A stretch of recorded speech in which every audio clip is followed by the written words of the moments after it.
Marcolita, maaring makulong taong bayan. Taong bayan, maaring makulong si Rodante Marcolita sa kanyang pagsisinungaling sa kanyang susi. Totoo taong bayan. May batas po taong bayan.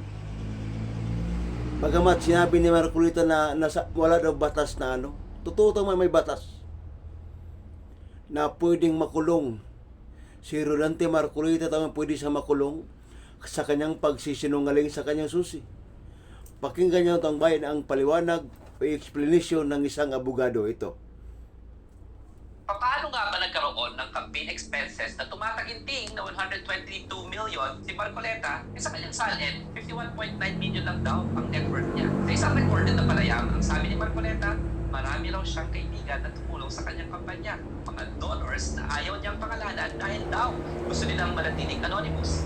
Dahil dito, hindi na raw niya dineklara sa kanyang Statement of Contributions and Expenditures o SOSE na may mga tumulong sa kanya. So sa papel, parang siya mismo ang gumastos ng lahat. Pero nang tanungin kung legal ba yon, sabi ni Marcoleta, may batas ba na nagbabawal doon? Well, meron, Senator. And it's right there in the law you swore to follow as a lawyer. Under the Omnibus Election Code, every candidate must file a full, true, and itemized statement of contributions and expenditures sworn under oath. Ang ibig sabihin, kailangan nakasulat ang amount ng contribution, pensa kung kailan natanggap ito, at buong pangalan at address ng nag-donate. At kung hindi pa sapat yun, Section 98 of the Omnibus Election Code clearly says, no person shall make any contribution in any name except his own, nor shall any candidate record the same in any name other than that of the person by whom it was actually made. In short, bawal ang anonymous donors. What Marcoleta committed is an election offense. Pwede siyang makulong ng 1 to 6 years o ma-disqualify sa public office. Marcoleta also just admitted to having committed perjury. In other words, Marcoleta, by his own admission, is criminally liable. Kung may ghost flood control projects, may ghost donors din pala si Marcoleta. Makadiskarya kaya ang donors niya? We will never know because he is lying under oath. Ang yaman lang. Attorney Gil De Leon po, and this is Bite Size Batas. Narinig itong bayan? Pwedeng makulong si Rodante Marcolita. Paano ng campaign expenses na tumataginting na 122 million? Pwede siyang makulong taong bayan. Pwedeng makulong si Rodante Marcolita dahil sa kanyang pagsisinungaling sa kanyang susi. May batas taong bayan. Mayroong batas na kapag nagsisinungaling ka sa susi mo, ikaw ay makukulong ng 6 na taon at disqualify.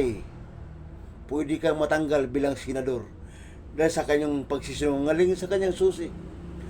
Dahil si Rodante Marcolita, taong bayan, siya ay nagsisinungaling sa kanyang susi. Napakasinungaling ang tao na yan.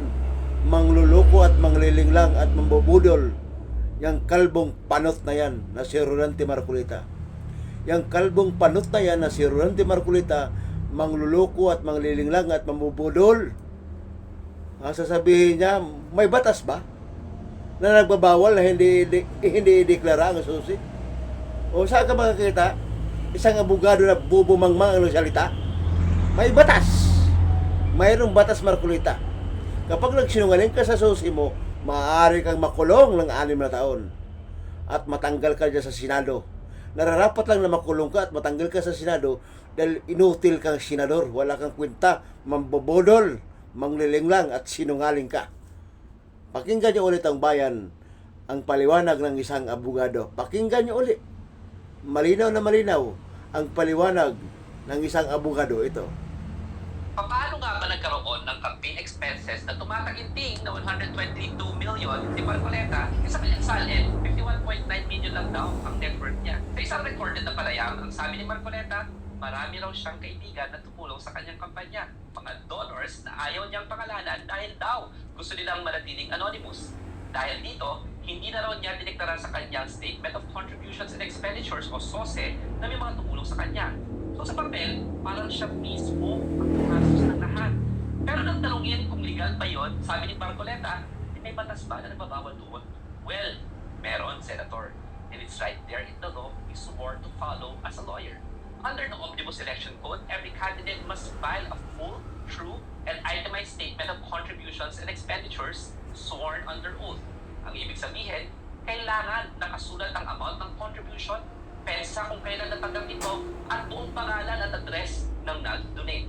At kung hindi pa sapat yun, Section 98 of the Omnibus Election Code clearly says, no person shall make any contribution in any name except his own, nor shall any candidate record the same in any name other than that of the person by whom it was actually made. In short, bawal ang anonymous donors. What Marcoleta committed is an election offense. Pwede siyang makulong ng 1 to 6 years o ma-disqualify sa public office. Marcoleta also just admitted to having committed perjury. In other words, Marcoleta, by his own admission, is criminally liable. Kung may ghost flood control projects, may ghost donors din pala si Marcoleta. Mga diskarya kaya ang donors niya? We will never know because he is lying under oath. Agyaman lang. Attorney Bill De Leon po, and this is Bite Size Batas. Yan, taong bayan. Yan ang paliwanag. Yan ang explanation. Ha? Yan ang explanation at paliwanag ng isang abogado na pwedeng makulong si Marcoleta ng 6 na taon. Kulong ka, boy.